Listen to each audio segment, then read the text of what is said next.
ગેરકાયદે હથિયારોના વેપલાનો પર્દાફાશ થયો છે। અમદાવાદ ક્રાઇમ બ્રાન્ચને સફળતા હાથ લાગી છે। હથિયારોના જથ્થા સાથે 5 થી વધુ આરોપીઓની ધરપકડ કરવામાં આવી છે। 9 પિસ્તોલ, શોટગન અને 35 કારતૂસ ઝડપાયા છે।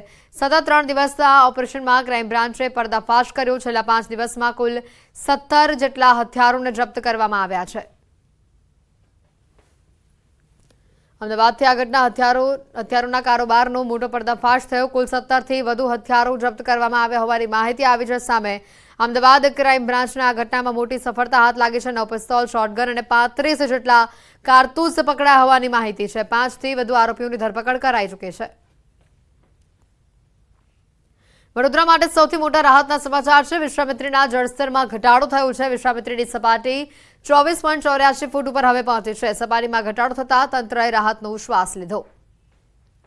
વિશ્વામિત્રીના જળસ્તરમાં ઘટાડો થયો છે। જે વહેલી સવારે જે સમાચાર આવ્યા હતા કે વિશ્વામિત્રીની સપાટી 25 ફૂટની આસપાસ છે, ત્યારે હવે તેમાં આંશિક ઘટાડો જોવા મળી રહ્યો છે। વધુ માહિતી મેળવીશું। હાર્દિક સંવાદદાતા જોડાઈ ચૂક્યા છે ફોન લાઈન ઉપર। હાર્દિક, જે રીતનો નજીવો ઘટાડો થયો છે, પરંતુ આ નજીવો ઘટાડો પણ વડોદરાવાસીઓ માટે ઘણી જ બધી રાહત આપી જાય છે। બિલકુલ થી વડોદરાવાસીઓ માટે હાલ પૂરતા તો રાહતના સમાચાર કહી શકાય, કારણ કે વિશ્વામિત્રી જે નદી છે તે પોતાની ભયજનક સપાટી ઓળંગવાથી લગભગ 1 ફૂટ જ દૂર હતી। ત્યારે બપોરે 3 કલાકે લેટેસ્ટ જે અપડેટ આવી રહ્યું છે તેમાં વિશ્વામિત્રી નદીની જે સપાટી છે તે 24.87 ફૂટ જે છે તે પહોંચી છે। એટલે આ સપાટીમાં આંશિક ઘટાડો થતા જે નીચાણવાળા કેટલાક વિસ્તાર છે, આપણે સવારે વડસર વિસ્તારનો અહેવાલ જે છે દર્શાવ્યો હતો, તો વડસર વિસ્તારમાં ધીરે ધીરે જે જળસ્તર છે તે ઓછું થવાની શરૂઆત જે છે થઈ ગઈ છે। એટલે હવે પાણી જે છે ઓસરવાના શરૂ થયા છે। એટલે ચોક્કસથી જે નાગરિકો છે તેમને આંશિક રાહત મળી છે તેવું કહી શકાય। પરંતુ અત્યારે બપોરનો સમય છે ને બપોરના સમયે વડોદરા શહેરનું જે વાતાવરણ છે તે કાળા ડિબાંગ વાદળોથી ઘેરાયેલું છે અને અત્યારે કેટલાક વિસ્તારોમાં છૂટોછવાયો વરસાદ જે છે તે પડી રહ્યો છે। આ વિસ્તારોની વાત કરીએ તો હિરેરાપાર, ખરીનગર, સુભનપુરા, રેસકોસ, અલકાપુરી સહિતના જે વિસ્તાર છે ત્યાં વરસાદી ઝાપટા પડ્યા છે। તો સાથે સાથે ગોરવા, સમતા, અકોટા, સયાજીગંજ, વાસણા સહિતના જે વિસ્તારો છે ત્યાં વરસાદી માહોલ જે છે જોવા મળી રહ્યો છે। એટલે સવારથી જે તડકો હતો, ઉકળાટ હતો, તેનાથી નાગરિકોને મહદઅંશે રાહત મળી હોય તે પ્રકારની પરિસ્થિતિ અત્યારે વડોદરા શહેરની છે। બિલકુલ હાર્દિક, આભાર માહિતી બદલ। વડોદરામાં એક તરફ વિશ્વામિત્રી નદીની સપાટી વધતા પૂરનું સંકટ હતું, તો બીજી તરફ વરસાદી પાણી ભરાતા નુકસાનીના પણ હવે દ્રશ્યો સામે આવી રહ્યા છે। વરસાદી કાંસમાં રિક્ષા ખાબકી, સદનસીબે કોઈપણ પ્રકારની જાનહાનિ થઈ નથી। સીએનજી રિક્ષા રોડ ઉપર વાળવા જતા આ ઘટના બની। રિક્ષાને વરસાદી કાંસમાંથી બહાર કાઢવા માટેની કામગીરી હાથ ધરાઈ।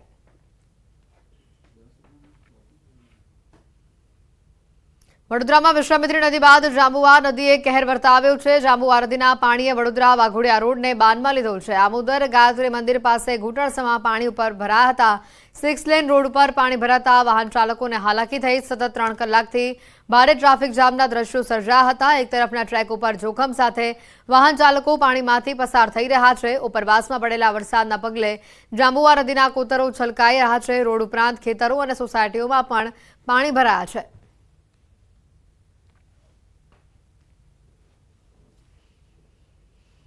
જૂનાગઢથી સમાચાર આવી રહ્યા છે। ગેડ પંથકમાં ઓઝતના પાણી ફરી વળ્યા છે। બામણસા ઘેડના ખેતરોમાં આ પાણી ફરી વળ્યા છે। ગઈ રાત્રે જૂનાગઢમાં પડેલા વરસાદનું પાણી ફરી વળ્યું છે।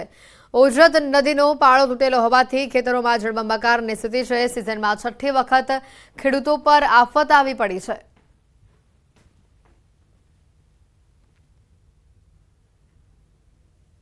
ગેડ વિસ્તારમાં ઓઝત નદીના પાણી ફરી વળ્યા છે, જેની આ તસવીરો સામે આવી રહી છે। બામણસા ઘેડ ખેતરમાં હાલ આ પાણી ફરી વળ્યા છે, જેના કારણે ખેતર દરિયો હોય, નદી હોય તેવો પ્રકારનો આભાસ થઈ રહ્યો છે।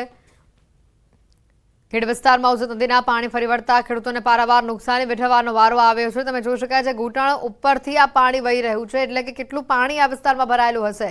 સિઝનમાં એકાલ દોકલ નહીં, 6ઠ્ઠી વાર ખેડૂતોને આ પ્રકારની આફત સહન કરવાનો વારો આવ્યો છે।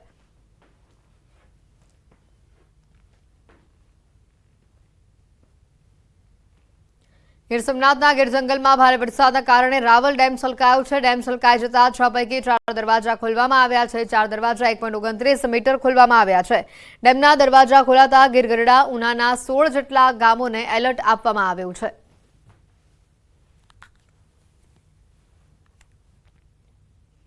ખેલૈયાઓ માટે અહીંયા સૌથી મોટા સમાચાર છે। નવરાત્રીમાં વરસાદ અંગે હવામાન નિષ્ણાંત અને હવામાન વિભાગે મોટી આગાહી આપી છે। અંબાલાલે કહ્યું છે કે આજથી રાજ્યના કેટલાક વિસ્તારોમાં તડકો નીકળશે, જ્યારે હવામાન વિભાગે કહ્યું છે કે નવરાત્રી દરમિયાન નહિવત વરસાદ રહેશે। હવે હમણાં જનધનને વરસાદથી ઘણું નુકસાન થવામાં હતું, પણ હવે ધીરે ધીરે 30 તારીખ પછી તડકો નીકળશે અને આ તડકો અકળાવનારો છે. નવરાત્રિમાં પણ તડકો નીકળશે અને તડકો અકળાવનારો છે. अभी अगर जो सिनेरियो है उसके हिसाब से जो है रेनफॉल जो है बहुत कम जो है देखने को मिलेगा हमें नवरात्रों में. हाँ, कुछ जगहों में साउथ गुजरात में जो है रेनफॉल छिटपुट रेनफॉल हो सकता है. अदरवाइज सौराष्ट्र और नॉर्थ गुजरात में मुख्य तौर पे जो है रेनफॉल बहुत कम रहेगा. અરવલ્લીના અમિયાપુરના રહીશોએ વાયરલ કર્યો છે આ વિડીયો વાયરલ કરી સરપંચ પર મોટા આક્ષેપો લગાવવામાં આવ્યા છે. અમિયાપુર સરપંચ પર હેન્ડપંપમાં ભ્રષ્ટાચારનો આક્ષેપ લગાવવામાં આવ્યો છે. ન બોરવેલ કર્યો, ન ખાડો ખોદ્યો, પંપ મૂકી દીધો ખાલી. કાગળ ઉપર 100% કામગીરી બતાવવાનો પણ આક્ષેપ કરાયો છે. સ્થાનિકોએ સ્થળ ઉપર જઈને વિડીયો બનાવ્યો. વિડીયોમાં ચોંકાવનારા ખુલાસા કર્યા. હેન્ડપંપ ઊંચો કરી જોતા નીચે સ્ટેન્ડ બનાવી દીધું હોવાનું સામે આવ્યું. સરકારી ચોપડે હેન્ડપંપ બતાવવાના કારસ્તાનનો અહીંયા લોકોએ જ ખુલાસો કર્યો.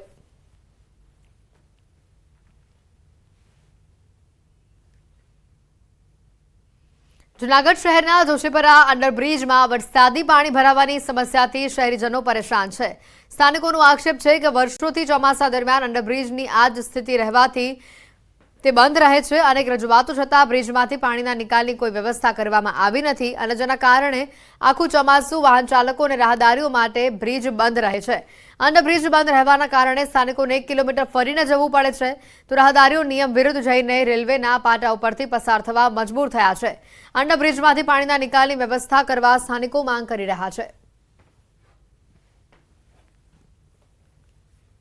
વરસાદ થયા ત્યારથી બંધ થઈ જાય છે. 7-7, 8-8 દિવસ સુધી પાણીનો નિકાલ થતો નથી. નગરપાલિકા કોઈ આવતી નથી અને ઉપરથી અમે પગ ચાલીને જાય છીએ તો ઉપરથી રેલવે પોલીસ પણ અમને હેરાન કરે છે અને આનો કોઈ નિકાલ છે નહીં. ચોમાસું આવે એટલે 4 મહિના બંધ જેવું માની લ્યો ને, એવું જ અહીંયા થાય છે. પાણીનો નિકાલ કંઈ થતો નથી ક્યારેય અને અઠવાડિયે દવાથી પાણી ભર્યું રહે તો પાછો વરસાદ આવી જાય. રાજકોટના ધોરાજીમાં રોડ ઉપર દૂષિત ગટરનું પાણી ફરી વળ્યું છે. ધોરાજીના જેતપુર રોડ ઉપર ભૂગર્ભ ગટરનું દૂષિત પાણી ફરી વળતા શહેરીજનોને મોટી હાલાકી ભોગવવાનો વારો આવ્યો છે. ધોરાજીના જેતપુર રોડ ઉપર ઘણા સમયથી રોડ, રસ્તાઓ, ટ્રાફિક અને ગટરની સમસ્યાથી સ્થાનિક લોકો ત્રસ્ત બન્યા છે. સ્થાનિકોએ જણાવ્યું છે કે શહેરના નગરપાલિકા અને તંત્રને અનેક વખત રજૂઆત કરવા છતાં સમસ્યાનો ઉકેલ આવ્યો નથી. હવે તંત્રને જાણ કરવાની જે તમે વાત કરો છો, તંત્રના અધિકારીઓ આ રોડ ઉપર રોજ નીકળે છે અને આ સમસ્યા બધાને દેખાય છે, તો આમાં રજૂઆત કરવાની ન હોય, એની મેળે એને દેખાવું જોઈએ ને એની મેળે એને સમસ્યા સોલ્વ કરવી જોઈએ.